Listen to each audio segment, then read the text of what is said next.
टल गुर सेविय अहे निस सहज सुभाए दर्शन परसय गुरु के जन्म मरण दुख जाय होवै सिफत खसामदी नूर अरसों कुरसों चटिय तुद डिठे सच्चे पातशाह माल जन्म जन्म दी कटिय सज्जणा सच्चा पातशाह सिर साहांद साहो जिस पास बैठिया सोहिए सबना दा विसाह।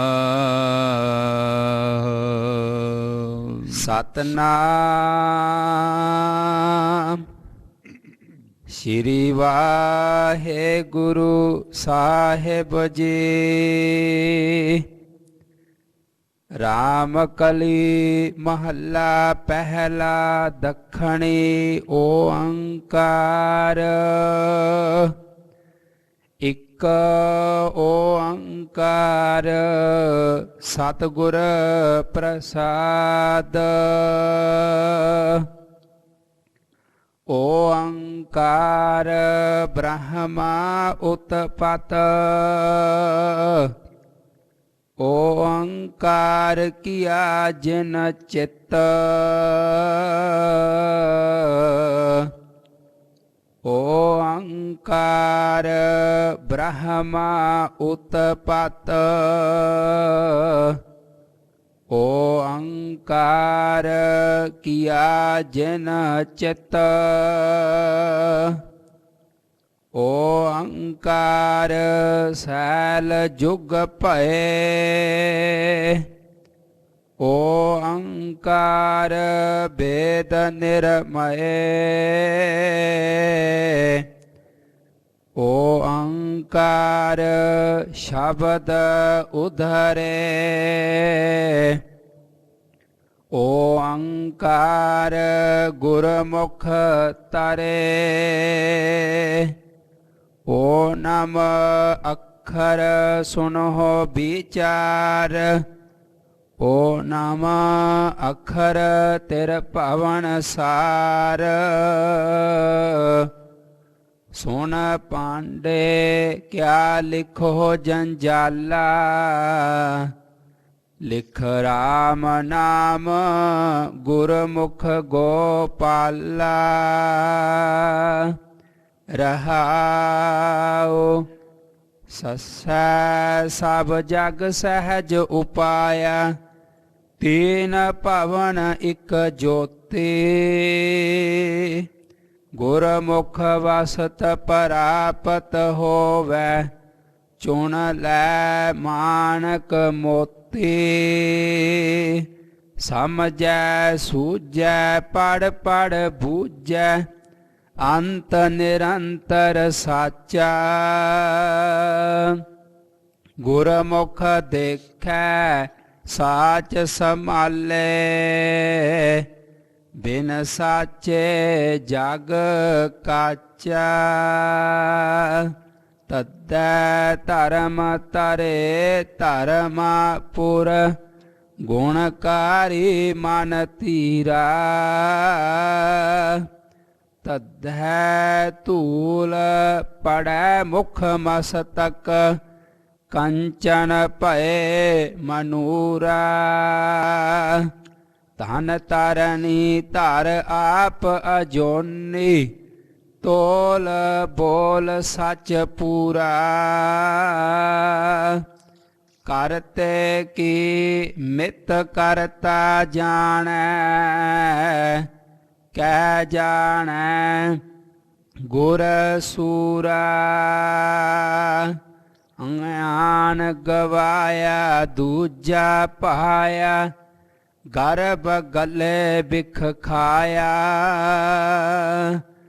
गुर रस गीत बाद नहीं पावै सुनिए गहर ਗੰਭੀਰ ਗਵਾਇਆ। ਗੁਰ ਸੱਚ ਕਹਿਆ ਅੰਮ੍ਰਿਤ ਲਹਿਆ, ਮਨ ਤਨ ਸਾਚ ਸੁਖਾਇਆ। ਆਪੇ ਗੁਰਮੁਖ ਆਪੇ ਦੇਵੈ, ਆਪੇ ਅੰਮ੍ਰਿਤ ਪੀਆਇਆ। ਏਕੋ ਏਕ ਕਹਿ ਸਭ ਕੋਈ, ਹਉਮੈ ਗਰਭ ਵਿਆਪੈ। ਅੰਤਰ ਬਾਹਰ ਏਕ ਪਛਾਣੈ, ਏਉ ਘਰ ਮਹਿਲ ਸਿਆਪੈ। ਪ੍ਰਭ ਨੇੜੈ ਹਰ ਦੂਰ ਨ ਜਾਣਹੁ, ਏਕੋ ਸ੍ਰਿਸ਼ਟ ਸਬਾਈ। ਏਕ ਓੰਕਾਰ ਅਵਰ ਨਹੀਂ ਦੂਜਾ, ਨਾਨਕ ਏਕ ਸਮਾਈ। ਪ੍ਰਭ ਨੇੜੈ ਹਰ ਦੂਰ ਨ ਜਾਣਹੁ, ਏਕੋ ਸ੍ਰਿਸ਼ਟ ਸਬਾਈ। ਏਕ ਓੰਕਾਰ ਅਵਰ ਨਹੀਂ ਦੂਜਾ, ਨਾਨਕ ਏਕ ਸਮਾਈ। ਵਾਹਿਗੁਰੂ ਜੀ ਕਾ ਖਾਲਸਾ, ਵਾਹਿਗੁਰੂ ਜੀ ਕੀ ਫਤਿਹ। ਸੰਤ ਜਨਾ ਮਿਲ ਹਰ ਜਸ ਆਇਓ ਕੋਟ ਜਨਮ ਕੇ ਦੁਖ ਦੁਖ ਗਵਾਇਓ। ਜੋ ਚਾਹਤ ਸੋਈ ਮਨ ਪਾਇਓ, ਕਰ ਕਿਰਪਾ ਹਰ ਨਾਮ ਦਿਵਾਇਓ। ਸਰਬ ਸੁਖ ਹਰ ਨਾਮ ਵਡਾਈ, ਗੁਰ ਪ੍ਰਸਾਦ ਨਾਨਕ ਮਤ ਪਾਈ।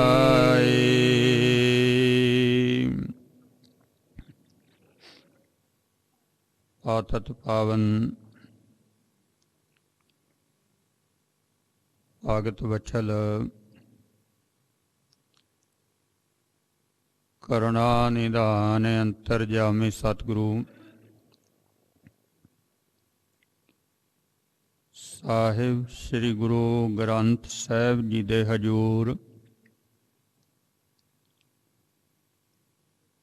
ਸੁਭਾਇਮਾਨ ਗੁਰੂ ਸਵਾਰੇ ਗੁਰੂ ਪਿਆਰੇ ਖਾਲਸਾ ਸਤ ਸੰਗੀ ਜਨੋ, ਵੱਡੇ ਭਾਗ ਹਨ ਆਪਣੇ ਸਭਨਾਂ ਦੇ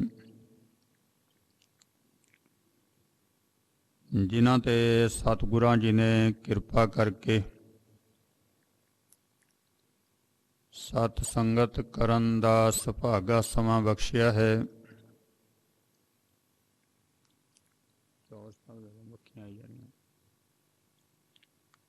ਸਤਿਗੁਰਾਂ ਜੀ ਦੀ ਅੰਮ੍ਰਿਤਮਈ ਬਾਣੀ ਸ੍ਰੀ ਆਸਾ ਕੀ ਵਾਰ ਦੇ ਸ਼ਬਦ ਕੀਰਤਨ ਗੁਰੂ ਘਰ ਦੇ ਸਤਿਕਾਰਯੋਗ ਕੀਰਤਨੀਆਂ ਦੀ ਮੁਬਾਰਕ ਰਸਨਾ ਦੁਆਰਾ ਸਰਵਣ ਕੀਤੇ ਹਨ। ਹੁਣ ਸਮਾਂ ਬਣਿਆ ਹੈ ਮਹਾ ਆਨੰਦ ਗੁਰ ਸ਼ਬਦ ਵਿਚਾਰ ਦਾ। ਆਓ ਮਨ ਤੇ ਚਿੱਤ ਇਕਾਗਰ ਕਰਕੇ ਸਰਵਣ ਕਰੀਏ। ਹਾਂਜੀ। ਸਤਨਾਮ ਸ੍ਰੀ ਵਾਹਿਗੁਰੂ ਸਾਹਿਬ ਜੀ। ਰਾਮ ਕਲੀ ਮਹੱਲਾ ਪਹਿਲਾ। ਦੱਖਣੀ ਓੰਕਾਰ, ਇੱਕ ਓੰਕਾਰ ਸਤਿਗੁਰ ਪ੍ਰਸਾਦ। ਅੱਜ ਦਾ ਸ਼੍ਰੀ ਪਾਵਨ ਮੁਖ ਵਾਕ ਰਾਮ ਕਲੀ ਰਾਗ ਦੇ ਅੰਦਰ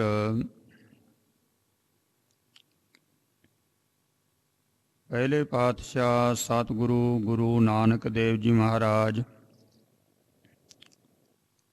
ਬਖਸ਼ਿਸ਼ ਕਰ ਰਹੇ ਹਨ।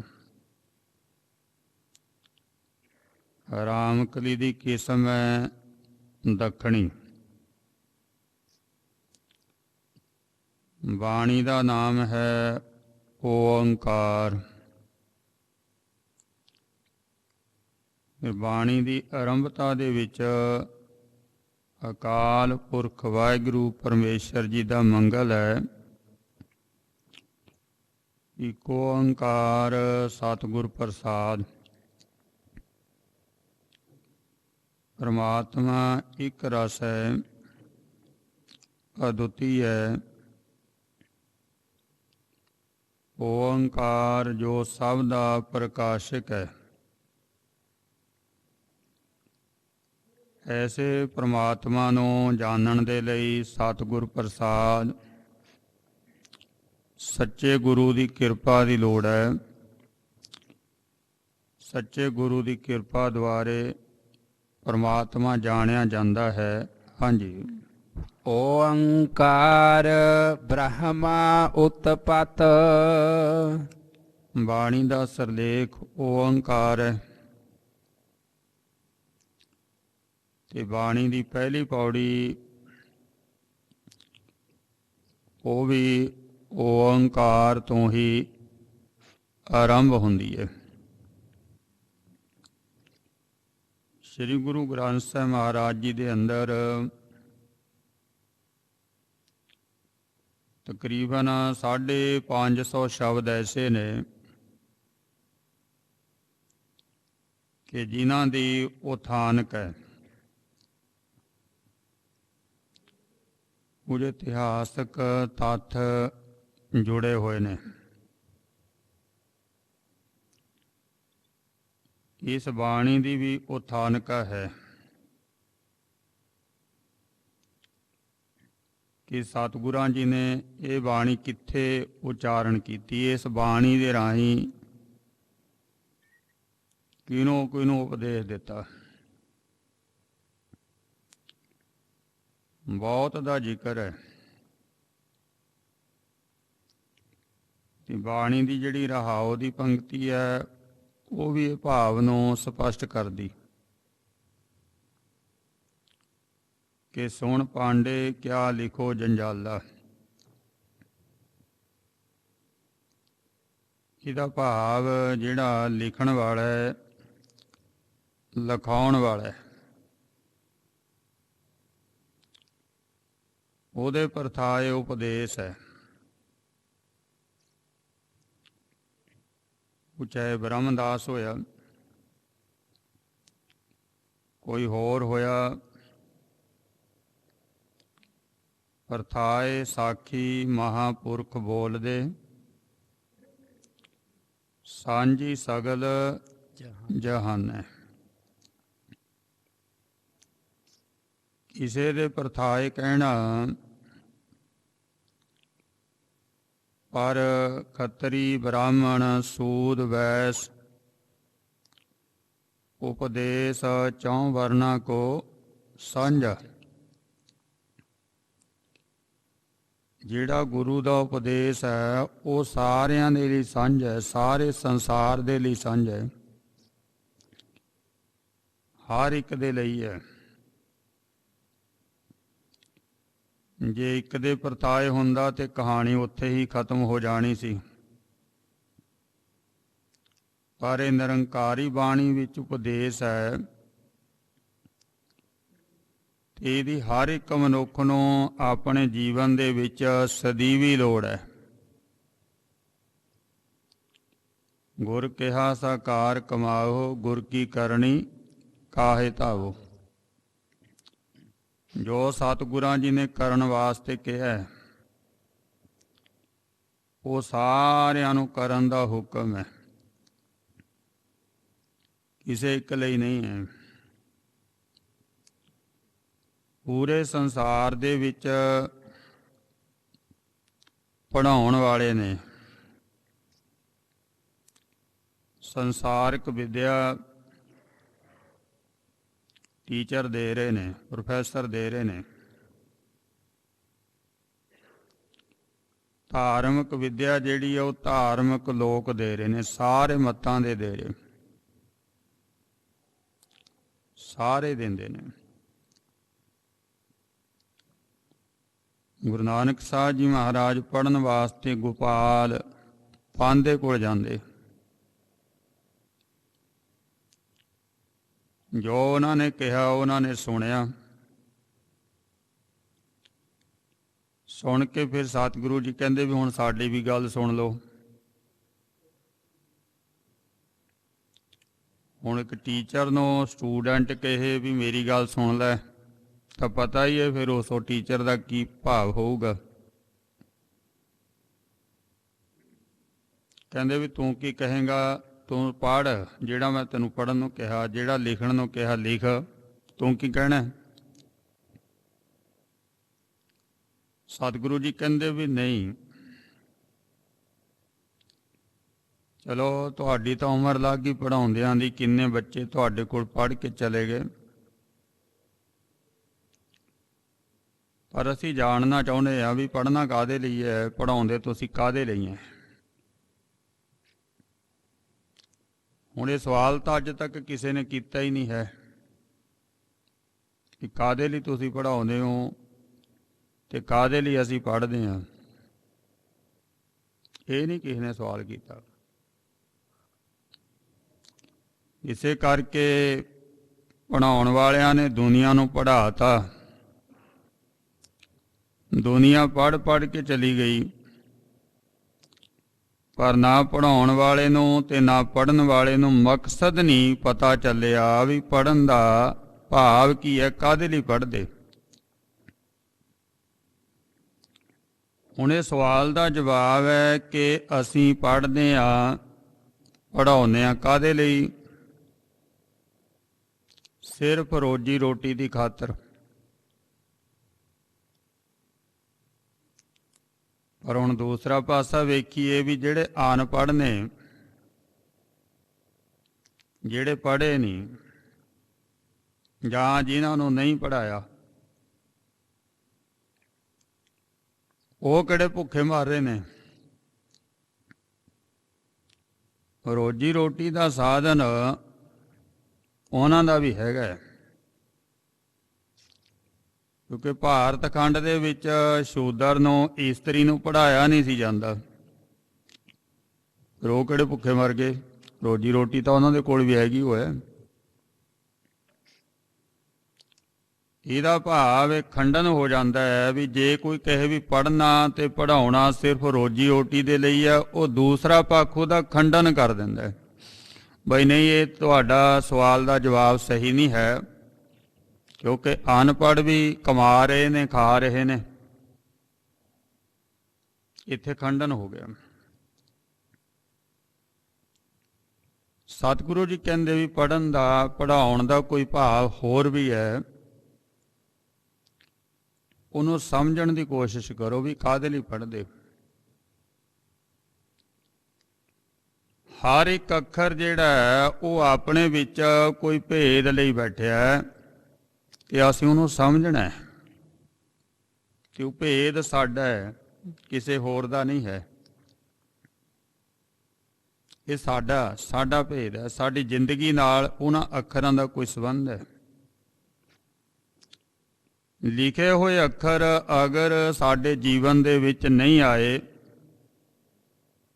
ਤਾਂ ਜਿੰਨਾ ਮਰਜ਼ੀ ਪੜ੍ਹ ਲਓ, ਜਿੰਨਾ ਮਰਜ਼ੀ ਲਿਖ ਲਓ, ਜਿੰਨਾ ਮਰਜ਼ੀ ਪੜ੍ਹਾ ਦਿਓ, ਸਾਨੂੰ ਤਾਂ ਲਾਭ ਕੋਈ ਹੋਣਾ ਨਹੀਂ।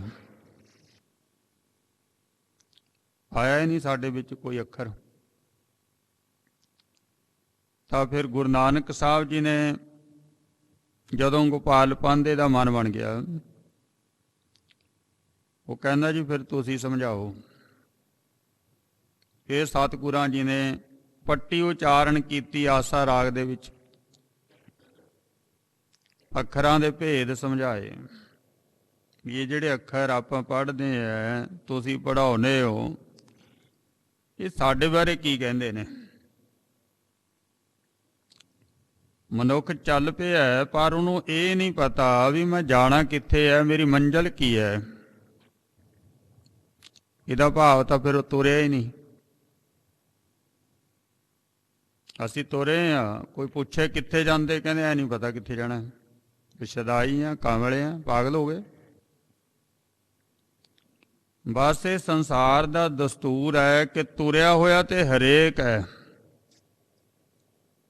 ਪਰ ਕਿਸੇ ਨੂੰ ਇਹ ਨਹੀਂ ਪਤਾ ਵੀ ਅਸੀਂ ਜਾਣਾ ਕਿੱਥੇ ਹੈ, ਮੰਜ਼ਲ ਨਹੀਂ ਪਤਾ। ਤੇ ਜਿਹੜੀ ਸਾਡੀ ਮੰਜ਼ਲ ਹੈ ਉਹ ਸਤਿਗੁਰਾਂ ਜੀ ਤੋਂ ਬਿਨਾਂ ਕੋਈ ਜਾਣਦਾ ਵੀ ਨਹੀਂ। ਸਾਡੀ ਮੰਜ਼ਲ ਹੈ ਪਰਮਾਤਮਾ ਨੂੰ ਮਿਲਣਾ, ਪਰਮਾਤਮਾ ਦੇ ਵਿੱਚ ਅਭੇਦ ਹੋਣਾ। ਮਨ ਤੂੰ ਜੋਤ ਸਰੂਪ ਹੈ, ਆਪਣਾ ਮੂਲ ਪਛਾਣ। ਕਹਿੰਦੇ ਮਨ ਹਰ ਜੀ ਤੇਰੇ ਨਾਲ, ਗੁਰਮਤੀ ਰੰਗ ਮਾਣ। ਨੇਰਾ ਨਾਹੀ ਦੂਰ, ਨਿਜ ਆਤਮੈ ਰਿਹਾ ਭਰਪੂਰ। ਕਹਿੰਦੇ ਤੁਰਨ ਦੀ ਤਾਂ ਲੋੜ ਹੀ ਨਹੀਂ, ਉਹ ਕਿਹੜੇ ਦੂਰ ਹੈ। ਨੇੜੇ ਹੈ ਕੌਰ ਉਦਾਸ, ਹੱਥ ਪੈ ਨੇਰਾ ਸਹਿਜੇ ਹੋਏ ਸੋਈ। ਤੋ ਸਾਹਿਬ ਜੀ ਸਮਝਾਉਂਦੇ ਵੀ ਪਰਮਾਤਮਾ ਸਾਡੇ ਅੰਦਰ ਹੈ, ਬਾਹਰ ਤਾਂ ਉਹ ਹੈ ਨਹੀਂ, ਆਪਾਂ ਬਾਹਰ ਭਾਲਦੇ ਫਿਰਦੇ ਉਹਨੂੰ। ਸਾਡੀ ਮੰਜ਼ਿਲ ਹੈ ਪਰਮਾਤਮਾ ਨੂੰ ਜਾਣਨਾ, ਉਹਦੇ ਪਿਆਰ ਨੂੰ, ਉਹਦੇ ਰੰਗ ਨੂੰ ਮਾਣਨਾ। ਜਿਤਨੇ ਵੀ ਕਰਮ ਨੇ ਉਹ ਪਰਮਾਤਮਾ ਦੇ ਪਰਥਾਏ ਕੀਤੇ ਜਾਂਦੇ ਨੇ। ਕੋਈ ਵੀ ਕੁਝ ਕਰ ਰਿਹਾ ਪਰ ਉਹਨੂੰ ਪਤਾ ਨਹੀਂ ਵੀ ਮੇਰਾ ਕਰਮ ਠੀਕ ਹੈ, ਲੇਖੇ 'ਚ ਪੈਂਦਾ ਹੈ ਕਿ ਨਹੀਂ ਪੈਂਦਾ, ਮੈਂ ਮਾਲਕ ਦੇ ਨੇੜੇ ਹੋਇਆ ਕਿ ਨਹੀਂ ਹੋਇਆ। ਹੁਣ ਇਹ ਸਾਰੀ ਜੁਗਤ ਜਿਹੜੀ ਹੈ ਉਹ ਸਤਿਗੁਰਾਂ ਜੀ ਨੇ ਸਮਝਾਉਣੀ, ਗੁਰੂ ਤੋਂ ਬਿਨਾਂ ਨਹੀਂ। ਬਹੁਤ ਲੰਮਾ ਪੈਂਡਾ ਹੈ, ਉਹ ਸਤਿਗੁਰਾਂ ਜੀ ਦੀ ਕਿਰਪਾ ਦੇ ਨਾਲ ਬਹੁਤ ਨੇੜੇ ਹੋ ਜਾਂਦਾ ਹੈ, ਬਹੁਤ ਨੇੜੇ। ਜਿਵੇਂ ਸਮੁੰਦਰ ਹੈ, ਬਹੁਤ ਵੱਡਾ ਹੈ, ਕੋਈ ਤੈਰਨ ਦੀ ਸਮਰੱਥਾ ਨਹੀਂ ਰੱਖਦਾ ਵੀ ਸਮੁੰਦਰ ਨੂੰ ਪਾਰ ਹੋ ਜਾਵੇ, ਛਾਲ ਵੀ ਨਹੀਂ ਕੋਈ ਮਾਰ ਸਕਦਾ। ਪਰ ਗੁਰੂ ਦੀ ਕਿਰਪਾ ਦੇ ਨਾਲ ਸੌਖਾ ਹੀ ਤਰਿਆ ਜਾਂਦਾ ਹੈ। ਜਿਉਂ ਸਾਗਰ ਬਾਛਰ ਖੋਰ, ਬੱਚੇ ਨੇ ਕਹਿੰਦੇ ਖੋਰ ਰੱਖਿਆ ਨਾ, ਉਹਦੇ 'ਚ ਪਾਣੀ ਖੜਿਆ ਹੁੰਦਾ ਹੈ। ਬੱਚੇ ਦਾ ਖੁਰ ਜਿੱਥੇ ਰੱਖਿਆ ਉਹਦੇ 'ਚ ਪਾਣੀ ਖੜਿਆ। ਹੁਣ ਕਿੰਨਾ ਕੁ ਪਾਣੀ ਆ, ਜਿੰਨੀਆਂ ਮਰਜ਼ੀ ਛਾਲਾਂ ਮਾਰੀ ਜਾ ਉਹਦੇ ਉੱਪਰ ਦੀ। ਹੁਣ ਏਡਾ ਵੱਡਾ ਜਿਹੜਾ ਸਮੁੰਦਰ ਹੈ, ਗੁਰੂ ਦੀ ਕਿਰਪਾ ਦੇ ਨਾਲ ਉਹ ਇੰਨਾ ਸੌਖਾ ਹੋ ਜਾਂਦਾ ਹੈ ਕਿ ਜਿਵੇਂ ਆਪਾਂ ਬੱਚੇ ਦੇ ਖੂਰ ਦੇ ਵਿੱਚ ਜਿਹੜਾ ਪਾਣੀ ਹੈ ਨਾ, ਉਹਦੇ ਉੱਪਰ ਦੀ ਛਾਲ ਮਾਰਨੀ ਹੈ। ਹੁਣ ਜਿੰਨੀਆਂ ਮਰਜ਼ੀ ਛਾਲਾਂ ਮਾਰੀ ਜਾਓ, ਇੰਨਾ ਸੌਖਾ ਹੋ ਜਾਂਦਾ ਹੈ ਸਤਿਗੁਰਾਂ ਜੀ ਦੀ ਕਿਰਪਾ ਦੇ ਨਾਲ, ਜਮਾਂ ਹੀ ਸੌਖਾ ਹੋ ਜਾਂਦਾ ਹੈ।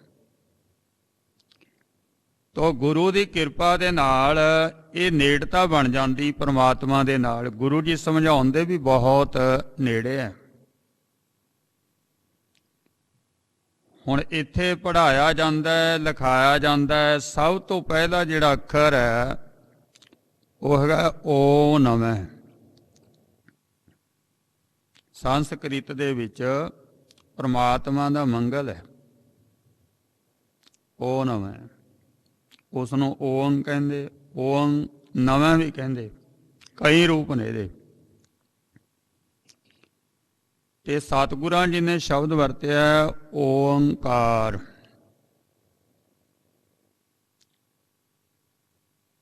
ਆਪਣੀ ਸ਼ੁਰੂਆਤ ਇੱਥੋਂ ਹੁੰਦੀ ਹੈ ਵੀ ਇੱਕ ਓੰਕਾਰ। ਮੂਲ ਮੰਤਰ ਜਪਜੀ ਸਾਹਿਬ ਦੀ ਬਾਣੀ ਇਹਦੇ ਨਾਲ ਹੀ ਸ਼ੁਰੂ ਹੁੰਦੀ। ਪਾਤਸ਼ਾਹ ਜੀ ਨੇ ਬਾਣੀ ਲਿਖਾਉਣ ਲੱਗਿਆ, ਜਿੰਨੇ ਵੀ ਸਰੂਪ ਨੇ ਮੂਲ ਮੰਤਰ ਦੇ, ਉਹਨਾਂ ਦੇ ਵਿੱਚ ਇੱਕ ਓੰਕਾਰ ਤਾਂ ਸਾਂਝਾ ਹੀ ਹੈ। ਸਾਰੇ ਮੂਲ ਮੰਤਰ ਦੇ ਵਿੱਚ, ਸਾਰੇ ਮੰਗਲਾਂ ਦੇ ਵਿੱਚ ਇੱਕ ਓੰਕਾਰ ਹੈਗਾ। ਬਾਕੀ ਸਰੂਪ ਚਾਹੇ ਛੋਟਾ ਕਿਹਾ, ਵੱਡਾ ਕਿਹਾ, ਪਰ ਇੱਕ ਓੰਕਾਰ ਤੋਂ ਬਿਨਾਂ ਪੂਰਤੀ ਨਹੀਂ ਹੈ। ਸ਼ੁਰੂਆਤ ਇੱਥੋਂ ਹੈ। ਹੁਣ ਪੰਡਤ ਜੀ ਬੱਚਿਆਂ ਨੂੰ ਪੜ੍ਹਾ ਰਹੇ ਨੇ, ਲਿਖਾ ਰਹੇ ਨੇ, ਰੱਟਾ ਲਵਾ ਰਹੇ ਨੇ।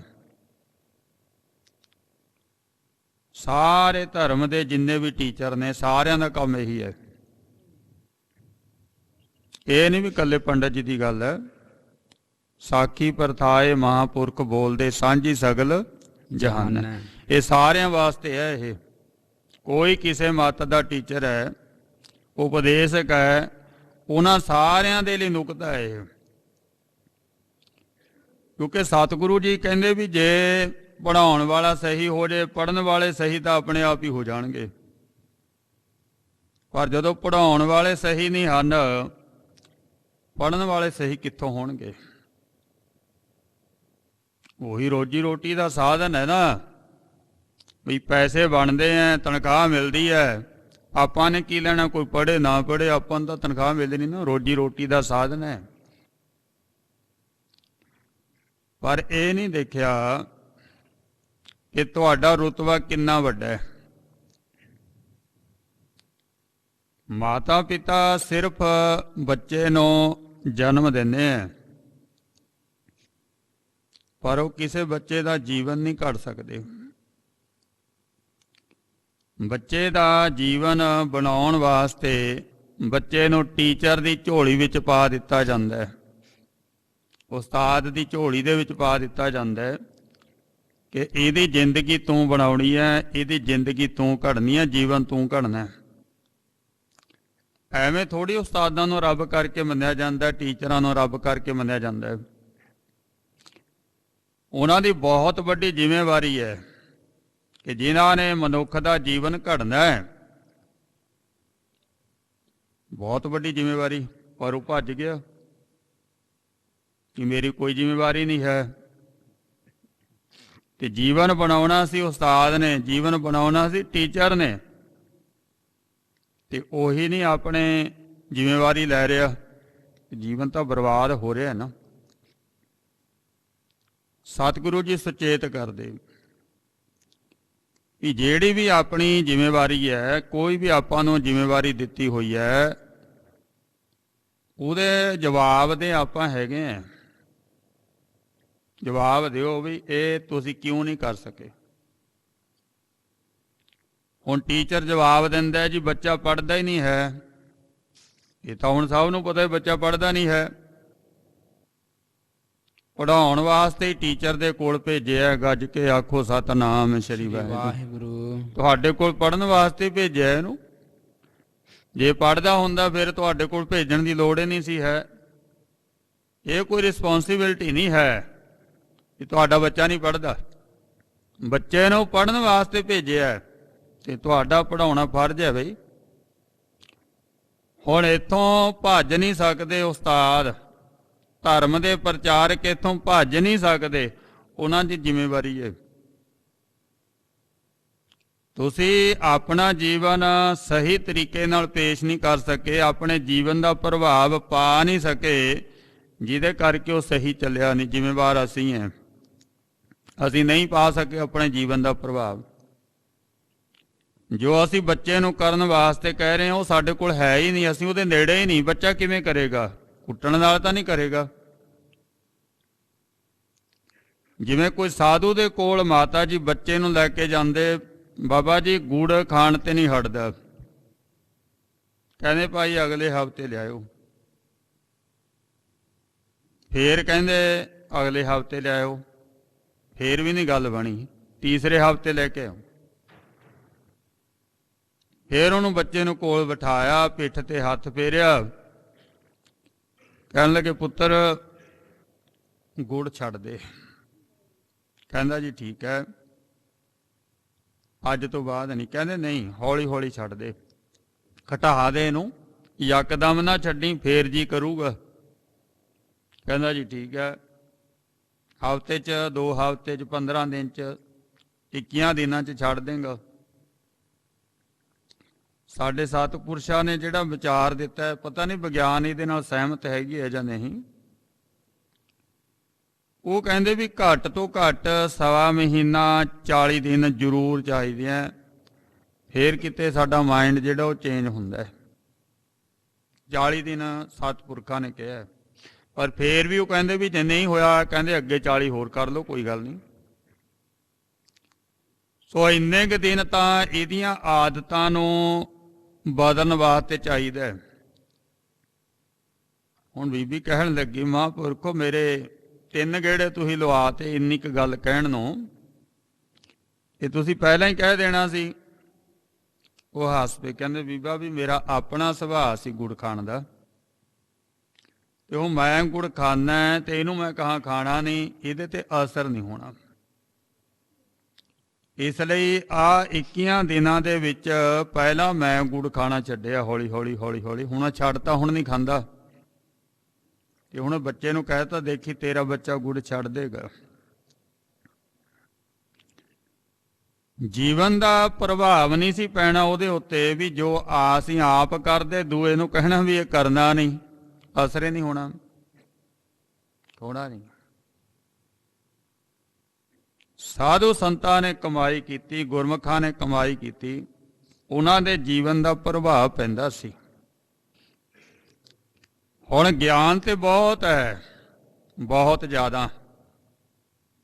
ਤਜਰਬਾ ਘੱਟ ਹੈ, ਗਿਆਨ ਜ਼ਿਆਦਾ ਹੈ, ਉਹਦਾ ਅਸਰ ਕੋਈ ਨਹੀਂ ਹੁੰਦਾ।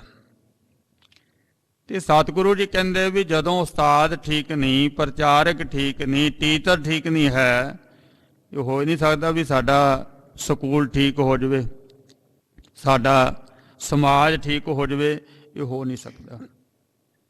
ਤਾਂ ਸਤਿਗੁਰੂ ਜੀ ਪਹਿਲਾਂ ਉਸਤਾਦਾਂ ਨੂੰ ਪਕੜਦੇ ਆ ਕਿ ਸੁਣ ਪਾਂਡੇ ਕਿਆ ਲਿਖੋ ਜੰਜਾਲਾ। ਕਹਿੰਦੇ ਪੰਡਤ ਜੀ ਕੀ ਤੁਸੀਂ ਇਹ ਜੰਜਾਲ ਲਿਖੀ ਜਾਂਦੇ ਹੋ, ਜਿਹਦੇ ਵਿੱਚ ਆਪ ਤੁਸੀਂ ਫਸੇ ਹੋ ਤੇ ਦੂਸਰਿਆਂ ਨੂੰ ਫਸਾਈ ਜਾਂਦੇ ਹੋ। ਜਾਲ ਤੋਂ ਬਾਅਦ ਜੰਜਾਲ ਬਣਿਆ ਹੋਇਆ ਹੈ, ਜਾਲ ਤੋਂ ਜੰਜਾਲ ਬਣਿਆ ਹੋਇਆ ਹੈ। ਜਾਲ ਹੈ ਜਿਹਦੇ ਵਿੱਚ ਪੰਛੀ ਫਸਦੇ ਨੇ, ਪਰ ਮਨੁੱਖ ਜੰਜਾਲ ਦੇ ਵਿੱਚ ਫਸਿਆ ਹੋਇਆ ਹੈ। ਜਦੋਂ ਕਿ ਸਾਡੇ ਉੱਤੇ ਜਾਲ ਤਾਂ ਕੋਈ ਹੈ ਨਹੀਂ, ਸਾਡੇ ਤੇ ਜੰਜਾਲ ਹੈ। ਹੁਣ ਇਹ ਜਾਲ ਤੇ ਜੰਜਾਲ ਕੀ ਹੈ, ਇਹਨੂੰ ਸਮਝ ਲੈਣਾ। 10 ਵਜੇ ਦਫ਼ਤਰ ਦੇ ਜਾਣ ਦਾ ਸਮਾਂ, ਪਹੁੰਚਣ ਦਾ ਸਮਾਂ, 10 ਵਜੇ ਦੁਕਾਨ ਖੋਲ੍ਹਣ ਦਾ ਸਮਾਂ, ਕਿਤੇ ਵੀ ਜਾਣ ਦਾ ਸਾਡਾ ਸਮਾਂ ਵੀ ਅਸੀਂ ਇੰਨੇ ਵਜੇ ਉੱਥੇ ਪਹੁੰਚ ਕੇ ਕੰਮ ਕਰਨਾ ਤੇ ਉੱਥੇ ਜਾ ਕੇ ਹੋਣਾ ਉਹ ਕੰਮ। ਪਰ ਅਸੀਂ ਸਵੇਰੇ ਉੱਠਦਿਆਂ ਹੀ ਉੱਥੇ ਚਲੇ ਗਏ ਜਿੱਥੇ 10 ਵਜੇ ਕੰਮ ਸ਼ੁਰੂ ਹੋਣਾ। ਸਾਡਾ ਧਿਆਨ 5 ਵਜੇ ਉੱਥੇ ਚਲਾ ਗਿਆ। ਜਿਹੜਾ ਕੰਮ 10 ਵਜੇ ਉੱਥੇ ਜਾ ਕੇ ਹੋਣਾ, ਸਾਡਾ ਧਿਆਨ ਉੱਥੇ ਚਲਾ ਗਿਆ। ਬਸ ਇਹਦਾ ਨਾਮ ਜੰਜਾਲ ਹੈ। ਗੱਜ ਕੇ ਆਖੋ ਸਤਿਨਾਮ ਸ੍ਰੀ ਵਾਹਿਗੁਰੂ। ਆ ਜਿਹੜੀ ਭਵਿੱਖ ਦੀ ਮਨੁੱਖ ਚਿੰਤਾ ਲੈ ਕੇ ਬੈਠਿਆ ਨਾ, ਕੱਲ ਨੂੰ ਕੀ ਹੋਊਗਾ, ਇਹ ਜੰਜਾਲ ਹੈ। ਹੋਣਾ ਤਾਂ ਉਦੋਂ ਹੀ ਹੈ ਸਮੇਂ ਦੇ ਮੁਤਾਬਕ, ਪਰ ਸਾਨੂੰ ਅੱਜ ਹੀ ਚਿੰਤਾ ਹੋ ਗਈ। ਇਹ ਜੰਜਾਲ ਦੇ ਵਿੱਚ ਫਸਿਆ ਮਨੁੱਖ, ਵਹਿਮ ਭਰਮ ਦੇ ਵਿੱਚ ਫਸਿਆ ਹੋਇਆ ਹੈ। ਜਿਹੜੀ ਚੀਜ਼ ਹੈ ਹੀ ਨਹੀਂ ਉਹਨੂੰ ਇਹ ਕਲਪ ਕੇ ਬੈਠਿਆ, ਉਹਦੇ ਵਿੱਚ ਫਸ ਗਿਆ, ਹੁਣ ਨਿਕਲਦਾ ਨਹੀਂ। ਜਿਵੇਂ ਕੋਈ ਰੱਸੀ ਬੰਨ੍ਹ ਕੇ ਆਪਾਂ ਹੱਥ ਤੇ ਰੱਖੀਏ, ਉਸ ਤੋਂ ਬਾਅਦ ਰੱਸੀ ਖੋਲ੍ਹ ਦਿਓ, ਫਿਰ ਵੀ ਸਾਨੂੰ ਲੱਗੀ ਜਾਣਾ ਵੀ ਜਿਵੇਂ ਰੱਸੀ ਮੇਰੇ ਹੱਥ ਤੇ ਬੰਨ੍ਹੀ ਹੋਈ ਹੈ। ਇਹ ਭਰਮ ਹੈ, ਇਹ ਜੰਜਾਲ ਹੈ। ਰੱਸੀ ਤਾਂ ਖੁੱਲ੍ਹ ਗਈ ਪਰ ਨਿਸ਼ਾਨੀ ਪਈ ਹੋਈ ਹੈ, ਖੂਨ ਰੁਕ ਗਿਆ, ਐਂ ਲੱਗਦਾ ਵੀ ਜਿਵੇਂ ਹੁਣ ਵੀ ਬੰਨ੍ਹੀ ਹੋਈ ਹੈ। ਸੁਣ ਪਾਂਡੇ ਕਿਆ ਲਿਖੋ ਜੰਜਾਲਾ। ਸਤਿਗੁਰੂ ਜੀ ਕਹਿੰਦੇ ਵੀ ਜੰਜਾਲ ਦੀਆਂ ਗੱਲਾਂ ਕਿਉਂ ਲਿਖਦੇ ਹੋ, ਫਸਣ ਵਾਲੀਆਂ ਗੱਲਾਂ ਕਿਉਂ ਲਿਖਦੇ ਹੋ? ਉਹ ਗੱਲ ਲਿਖੋ, ਉਹ ਗੱਲ ਲਿਖਾਓ, ਬੱਚਿਆਂ ਨੂੰ ਦੱਸੋ ਵੀ ਆਪਾਂ ਤਾਂ ਜੰਜਾਲ ਦੇ ਵਿੱਚੋਂ ਨਿਕਲਣਾ। ਹੁਣ ਓਅੰਕਾਰ ਇੱਕ ਤ੍ਰਿਮੂਰਤੀ ਬਣਾ ਲਈ, 3 ਮੂਰਤੀਆਂ। ਓਅੰਕਾਰ ਦੇ ਅਰਥ ਜਿਹੜੇ ਸਨਾਤਨ ਮਤ ਨੇ ਕੀਤੇ ਨੇ, ਉਹ ਬ੍ਰਹਮਾ, ਵਿਸ਼ਨੂੰ ਤੇ ਮਹੇਸ਼, ਇਹ ਅਰਥ ਕੀਤੇ ਨੇ। ਮਾਤਰਾ ਤੋਂ 3 ਅਰਥ ਉਹਨਾਂ ਨੇ ਕਰਕੇ ਸੰਸਾਰ ਦੇ ਸਾਹਮਣੇ ਰੱਖਤੇ। ਤੇ ਫਿਰ ਮੂਰਤੀ ਵੀ 3 ਮੁਖੀ ਹੋਣੀ ਸੀ ਨਾ, ਇੱਕ ਮੂਰਤੀ ਉਹਦੇ 3 ਮੁਖ ਨੇ। ਹੁਣ ਸਤਿਗੁਰੂ ਜੀ ਕਹਿੰਦੇ ਵੀ ਠੀਕ ਹੈ, ਅਸੀਂ ਤੁਹਾਡੀ ਗੱਲ ਮੰਨੀ ਵੀ ਇਹ 3 ਤੁਹਾਡੇ ਦੇਵਤੇ ਨੇ, ਸਹਿਮਤੀ ਦਿੱਤੀ ਗੁਰੂ ਜੀ ਨੇ, ਪਹਿਲਾਂ ਕੱਟਿਆ ਨਹੀਂ ਹੈ। ਕਿਉਂਕਿ ਜੇ ਸਤਿਗੁਰੂ ਜੀ ਉਹਨਾਂ ਦੀ ਗੱਲ ਕੱਟਦੇ ਆ ਫਿਰ ਗੱਲ ਅੱਗੇ ਨਹੀਂ ਸੀ ਚੱਲਦੀ। ਪਾਤਸ਼ਾਹ ਕਹਿੰਦੇ ਵੀ ਠੀਕ ਹੈ, ਤੁਸੀਂ ਆਪਣੀ ਮੁਤਾਬਕ ਇਹਦੇ ਸਮਝ ਲਈ ਅਰਥ ਕਰ ਲਏ, ਠੀਕ ਹੈ। ਹੁਣ ਗੁਰੂ ਜੀ ਪੁੱਛਦੇ ਵੀ ਜੇ ਇਹ ਹਨ, ਇਹਨਾਂ ਤੋਂ ਪਹਿਲਾਂ ਕੌਣ ਸੀ? ਹੁਣ ਇਹਦਾ ਜਵਾਬ ਨਹੀਂ ਹੈ ਕਿਸੇ ਕੋਲ ਵੀ ਉਹਨਾਂ ਤੋਂ ਪਹਿਲਾਂ ਕੌਣ ਸੀ। ਤੁਸੀਂ ਮੰਨਦੇ ਹੋ ਨਾ ਵੀ ਬ੍ਰਹਮਾ ਵਿਸ਼ਨੂੰ ਸ਼ਿਵ ਜੀ ਹੈਗੇ ਨੇ, ਪਰ ਇਹਨਾਂ ਨੂੰ ਵੀ ਬਣਾਉਣ ਵਾਲਾ ਤਾਂ ਕੋਈ ਹੋਣਾ, ਆਪਣੇ ਆਪ ਤਾਂ ਨਹੀਂ ਬਣੇ ਇਹ।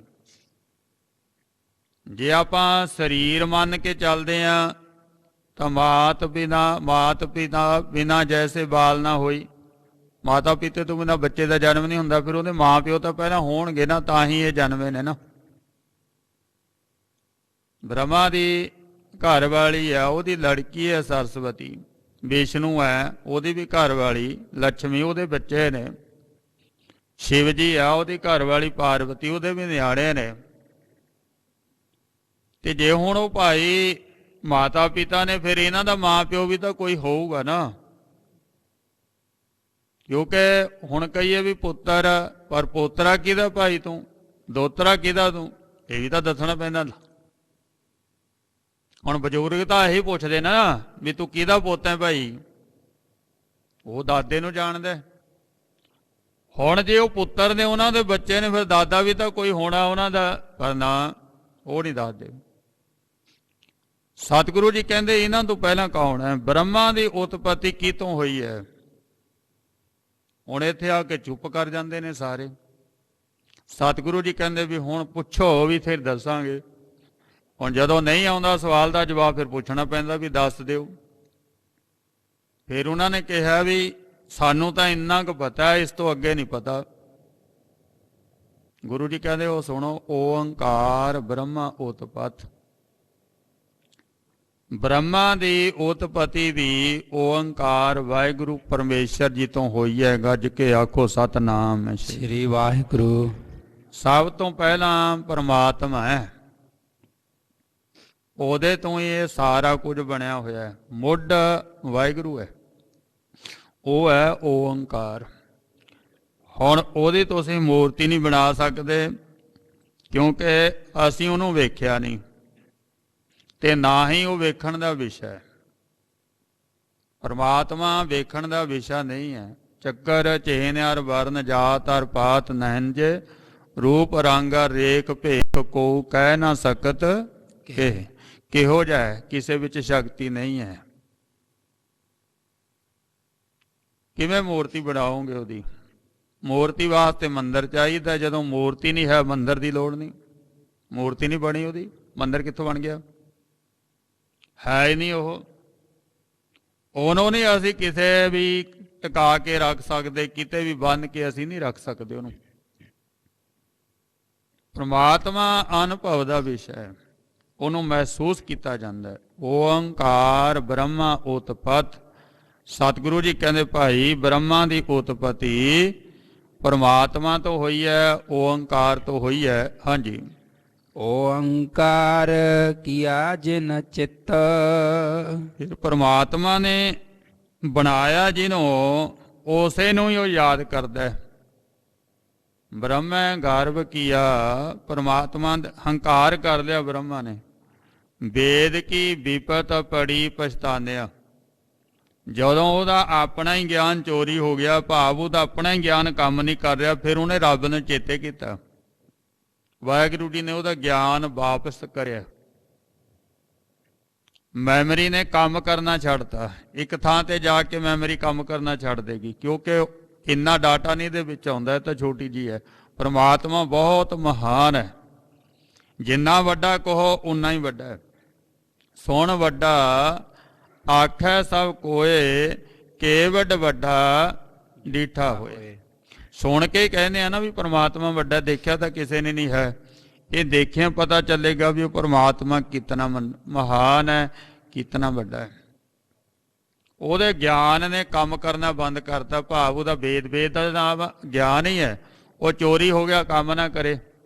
ਜਿਵੇਂ ਆਪਾਂ ਕਹਿੰਦੇ ਕਿਸੇ ਦੀ ਮੈਮਰੀ ਨਹੀਂ ਕੰਮ ਕਰਦੀ, ਹੁਣ ਉਹਨੂੰ ਯਾਦ ਹੀ ਨਹੀਂ ਰਹਿੰਦਾ। ਫਿਰ ਉਹਨੇ ਰੱਬ ਨੂੰ ਯਾਦ ਕੀਤਾ, ਤੇ ਰੱਬ ਨੂੰ ਯਾਦ ਕੀਤਾ ਤੇ ਫਿਰ ਉਸ ਨੂੰ ਗਿਆਨ ਹੋਇਆ। ਹਾਂਜੀ, ਓੰਕਾਰ ਸੈਲ ਜੁਗ ਭਏ। ਇਹ ਜਿਹੜਾ ਬਚਿੱਤਰ ਸੰਸਾਰ ਨਜ਼ਰ ਆ ਰਿਹਾ ਨਾ, ਇਹਦੇ ਵਿੱਚ ਸੈਲ, ਵੱਡੇ ਵੱਡੇ ਪਹਾੜ ਨੇ, ਜੁਗ ਭਏ।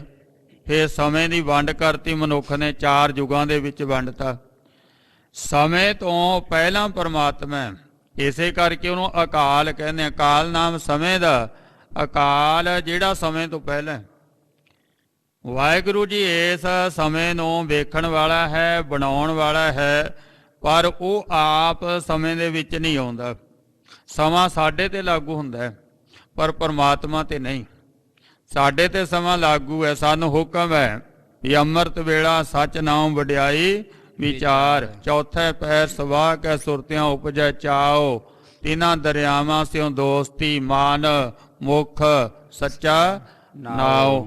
ਇਹ ਅੰਮ੍ਰਿਤ ਵੇਲਾ ਸਾਡੇ ਵਾਸਤੇ ਹੈ, ਪਰਮਾਤਮਾ ਵਾਸਤੇ ਨਹੀਂ ਹੈ। ਪਰਮਾਤਮਾ ਇੱਕ ਰਸ ਹੈ, ਕਿਉਂਕਿ ਉਹਦੇ ਉੱਤੇ ਸਮੇਂ ਦਾ ਅਸਰ ਨਹੀਂ। ਸਮੇਂ ਨੂੰ ਬਣਾਉਣ ਵਾਲਾ ਵਾਹਿਗੁਰੂ ਹੈ, ਪਰ ਉਹ ਆਪ ਸਮੇਂ ਦੇ ਵਿੱਚ ਨਹੀਂ ਆਉਂਦਾ, ਉਹਦੇ ਤੇ ਘੜੀਆਂ ਦਾ ਕੋਈ ਅਸਰ ਨਹੀਂ ਹੈ। ਹਾਂਜੀ, ਓੰਕਾਰ ਵੇਦ ਨਿਰਮਏ। ਫਿਰ ਜਦੋਂ ਬ੍ਰਹਮਾ ਨੇ ਪਰਮਾਤਮਾ ਨੂੰ ਚੇਤੇ ਕਰਿਆ ਤਾਂ ਉਹਨੂੰ ਗਿਆਨ ਹੋਇਆ, ਸੋਝੀ ਹੋਈ। ਨਾਮ ਕੇ ਧਾਰੇ ਸਗਲੇ ਜੰਤ। ਸਗਲੇ ਜੰਤ, ਜਿੰਨੇ ਵੀ ਜੀਵ ਨੇ ਨਾਮ ਦੇ ਆਸਰੇ ਨੇ। ਨਾਮ ਕੇ ਧਾਰੇ ਸਿਮਰਤ ਵੇਦ ਪੁਰਾਣ।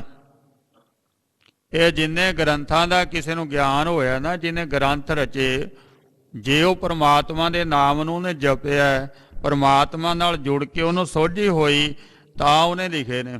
ਕਾਹਦੇ ਆਸਰੇ ਨੇ ਇਹ? ਨਾਮ ਦੇ ਆਸਰੇ। ਸਿਮਰਤ ਵੇਦ ਪੁਰਾਣ ਪੁਕਾਰਨ ਪੋਥੀਆਂ, ਨਾਮ ਬਿਨਾ ਸਭ ਕੂੜ ਗਾਲੀ ਹੋਛੀਆਂ। ਕੀ ਕਹਿੰਦੇ ਨੇ ਇਹ ਗ੍ਰੰਥ? ਇੱਕੋ ਹੀ ਗੱਲ ਕਰਦੇ ਨੇ ਸਾਰੇ।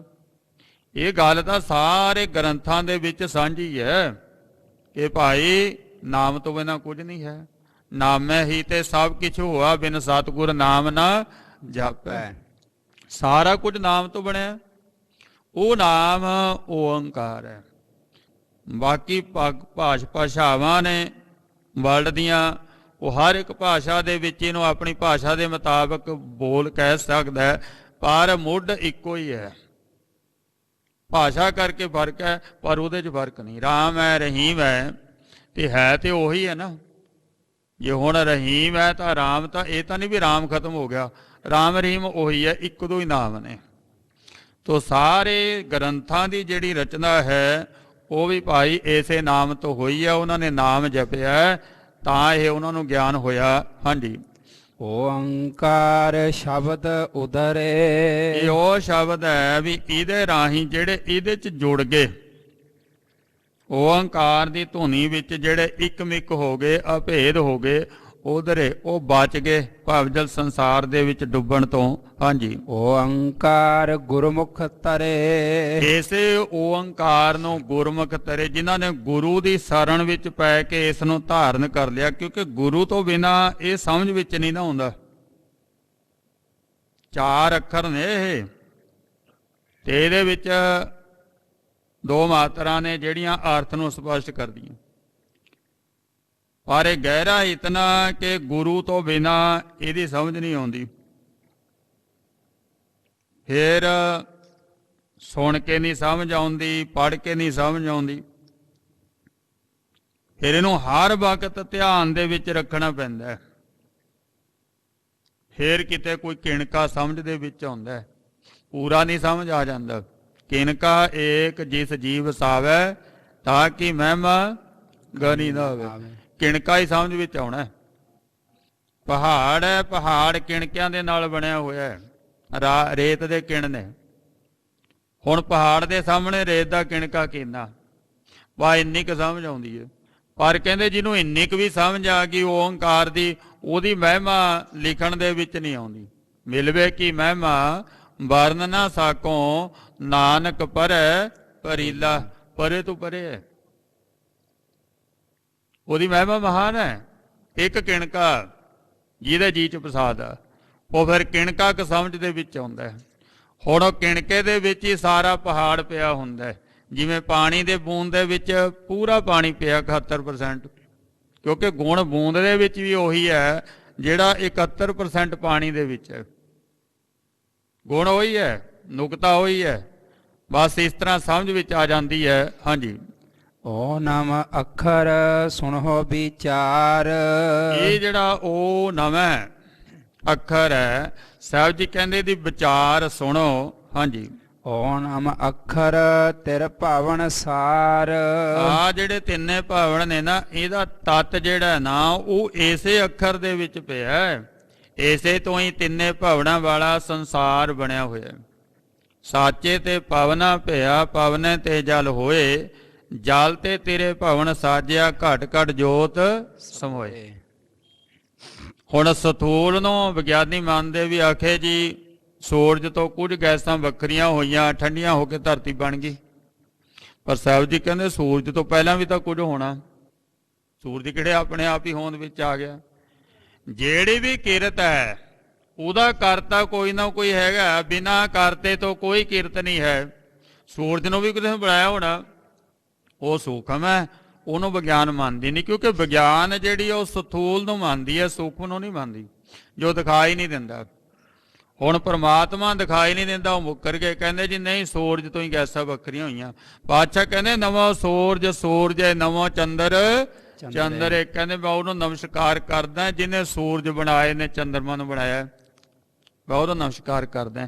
ਉਸੇ ਤੋਂ ਇਹ ਤਿੰਨੇ ਭਵਨ ਵਾਲਾ ਸੰਸਾਰ ਬਣਿਆ, ਤੱਤ ਉਹੀ ਹੈ। ਹਾਂਜੀ, ਸੁਣ ਪਾਂਡੇ ਕਿਆ ਲਿਖੋ ਜੰਜਾਲਾ। ਹੁਣ ਸਤਿਗੁਰੂ ਜੀ ਕਹਿੰਦੇ ਵੀ ਜਦੋਂ ਸਾਨੂੰ ਸਮਝ ਨਹੀਂ ਹੈ ਤੇ ਆਪਾਂ ਉਹਨੂੰ ਲਿਖੀ ਜਾਂਦੇ ਆ, ਲਿਖਾਈ ਜਾਂਦੇ ਆ, ਉਹ ਫਿਰ ਲਿਖਿਆ ਹੋਇਆ ਸਾਡੇ ਵਾਸਤੇ ਜੰਜਾਲ ਹੀ ਬਣਨਾ, ਜਦੋਂ ਪਤਾ ਹੀ ਨਹੀਂ ਉਹਦੇ ਬਾਰੇ, ਸਾਨੂੰ ਆਪਣੀ ਉਹ ਕਲਪਨਾ ਕਰੀ ਜਾਂਦੇ।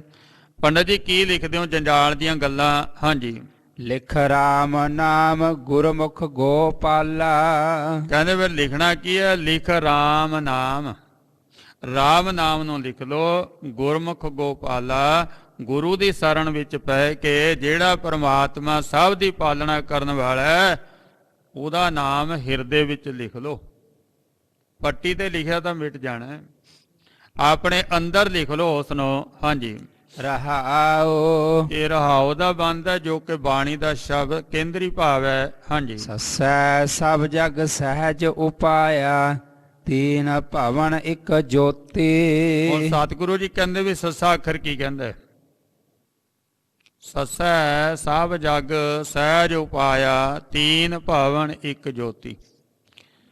ਸਹਿਜੇ ਹੀ ਬਿਨਾਂ ਕਿਸੇ ਯਤਨ ਤੋਂ ਪਰਮਾਤਮਾ ਨੇ ਸਾਰਾ ਸੰਸਾਰ ਪੈਦਾ ਕੀਤਾ ਹੈ, ਤੇ ਤਿੰਨੇ ਭਵਨਾਂ ਦੇ ਵਿੱਚ ਉਸੇ ਪਰਮਾਤਮਾ ਦੀ ਜੋਤੀ ਜੋਤ ਕੰਮ ਕਰ ਰਹੀ ਹੈ, ਵਰਤ ਰਹੀ ਹੈ। ਹਾਂਜੀ, ਗੁਰਮੁਖ ਵਸਤ ਪ੍ਰਾਪਤ ਹੋਵੇ, ਚੁਣ ਲੈ ਮਾਨਕ ਮੋਤੀ। ਇਸੇ ਸੰਸਾਰ ਦੇ ਵਿੱਚ ਮਾਨਕ ਨੇ, ਮੋਤੀ ਨੇ, ਪਰਮਾਤਮਾ ਦੇ ਗੁਣ ਨੇ। ਇਸੇ ਸੰਸਾਰ ਦੇ ਵਿੱਚ ਨਿਰੰਕਾਰ ਆਪਣੇ ਗੁਣਾ ਕਰਕੇ ਸਮਾਇਆ ਹੋਇਆ ਹੈ।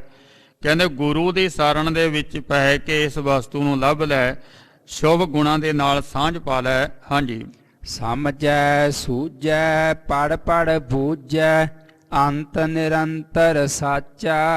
ਸਮਝਣਾ, ਹੋਰ ਸਮਝਣਾ, ਅਕਲ ਤੋਂ ਕੰਮ ਲੈਣਾ, ਪੜ੍ਹਨਾ, ਫੇਰ ਸਮਝਣਾ, ਅੰਤ ਨਿਰੰਤਰ ਸਾਚਾ। ਕਹਿੰਦੇ ਜਿੰਨਾ ਮਰਜ਼ੀ ਪੜ੍ਹੀ ਜਾਓ, ਵਿਚਾਰ ਕਰੀ ਜਾਓ, ਅਖੀਰ ਦੇ ਉੱਤੇ ਇੱਕ ਰਸ ਵਾਹਿਗੁਰੂ ਪਰਮੇਸ਼ਰ ਹੀ ਹੈ। ਹਾਂਜੀ, ਗੁਰਮੁਖ ਦੇਖੈ ਸਾਚ ਸੰਭਾਲੇ, ਬਿਨ ਸਾਚੇ ਜਗ ਕਾਚਾ। ਜਿਹੜੇ ਗੁਰਮੁਖ ਨੇ, ਗੁਰੂ ਦੇ ਅਨੁਸਾਰ ਹੀ ਨੇ, ਉਹਨਾਂ ਨੂੰ ਇਸ ਗੱਲ ਦੀ ਪ੍ਰਾਪਤ ਹੋਗੀ। ਉਹ ਵੇਖਦੇ ਨੇ ਕਿ ਸੱਚੇ ਵਾਹਿਗੁਰੂ ਪਰਮੇਸ਼ਰ ਤੋਂ ਬਿਨਾ ਸਾਰਾ ਸੰਸਾਰ ਕੱਚਾ ਹੀ ਹੈ। ਹਾਂਜੀ, ਤਦੈ ਧਰਮ ਧਰੇ ਧਰਮਾਪੁਰ, ਗੁਣਕਾਰੀ ਮਨ ਧੀਰਾ। ਧੱਦੇ ਅੱਖਰ ਦੇ ਦੁਆਰਾ ਕਹਿੰਦੇ ਨੇ ਧਰਮ ਧਰੇ ਧਰਮਾਪੁਰ। ਧਰਮਾਪੁਰ ਕਹਿੰਦੇ ਧਰਮ ਦੀ ਪੂਰੀ, ਤੇ ਉਹਦੇ ਵਿੱਚ ਬੈਠ ਕੇ ਧਰਮ ਦੇ ਧਾਰਨੀ ਹੋਣਾ ਕਰੇ। ਗੁਣਕਾਰੀ ਮਨ ਧੀਰਾ, ਜਿੱਥੇ ਗੁਣਾਂ ਦਾ ਕਰਤਾ ਵਾਹਿਗੁਰੂ ਪਰਮੇਸ਼ਰ ਹੈ, ਜਦੋਂ ਉਹਦੀ ਸਿਫਤ ਸਲਾਹ ਨੂੰ ਸੁਣਾਂਗੇ ਤਾਂ ਧੀਰਜ ਬਣੇਗਾ, ਹੌਸਲਾ ਬਣੇਗਾ। ਹਾਂਜੀ। ਤੱਦੈ ਧੂਲ ਪੜੈ ਮੁਖ ਮਸਤਕ ਕੰਚਨ ਭਏ ਮਨੂਰਾ। ਫਿਰ ਇਹ ਜਿਹੜੀ ਸਾਧ ਸੰਗਤ ਦੀ ਚਰਨ ਧੂੜੀ ਹੈ ਨਾ, ਇਹ ਮੁੱਖ ਤੇ ਪੈਂਦੀ ਹੈ। ਕਹਿੰਦੇ ਫਿਰ ਇਹਦੇ ਨਾਲ ਸਾਡਾ ਜਿਹੜਾ ਵਿਗੜਿਆ ਹੋਇਆ ਮਨ ਹੈ ਨਾ, ਜਿਵੇਂ ਲੋਹੇ ਨੂੰ ਜੰਗਾਲ ਲੱਗ ਗਿਆ ਤੇ ਉਹ ਮਨੂਰ ਹੋ ਗਿਆ।